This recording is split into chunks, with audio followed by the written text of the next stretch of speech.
After the performance they put up against Millwall, where they were quite frankly poor, could easily have lost, never mind claim a point. They needed to find a response, and they did exactly that. They went from one extreme to the other. They showed exactly what they're capable of by going and deservedly beating one of the division's promotion favourites with a very, very good performance indeed. Middlesbrough hadn't even conceded a goal at the Riverside, never mind lose a game.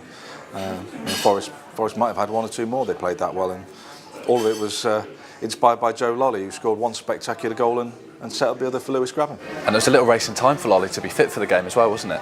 Yeah, he'd come off the pitch against Millwall with a hamstring problem, and when you hear about a player having a hamstring problem, you think they aren't going to be back anytime soon, just purely because it's not worth the risk. If you can turn a problem that would keep you out for a week into one that could keep you out for 3 months very easily, but thankfully he felt no repercussions from the tightness he felt in his hamstring on Wednesday, and he was able to turn out on Saturday. And what a good job that he was, because it was a very, very good team performance, but he was unquestionably the star of the show. And of course Forest in the playoff positions, as it stands, that's some excellent momentum going into the international break now, isn't it? Yeah, managers and players always tend to try and play it down a little bit, and you can understand why, but the fact is that being in the top six has to be a mental boost. It has to be a positive going into the international break, particularly after that Millwall game.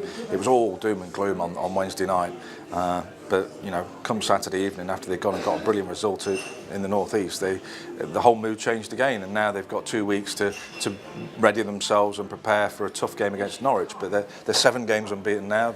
As you say, they're in 5th place now, so there's a lot to be optimistic about, and all of a sudden they can look forward to that Norwich game thinking, let's make it 8 games unbeaten and see where that takes us. It's almost like you don't want the international break to come at this point when they're on such a good run. Yeah, there are pluses and negatives to it all the time, because Forest have just had a really hectic run of games. I think it was 7 games in 21 days. So part of them will be thinking, great, we've got a little bit of time to rest and recuperate, and the other part will be thinking, I wish we'd got a game on Tuesday, you know, just to keep going with that momentum. But hopefully they'll use the international break in the same way as they did the last one, because that was kind of the turning point for them. They'd had a terrible performance at Brentford. They had a big team meeting, talked things out, decided what path they were going to take, and that's when their unbeaten run started. 7 games on, the picture's changed dramatically.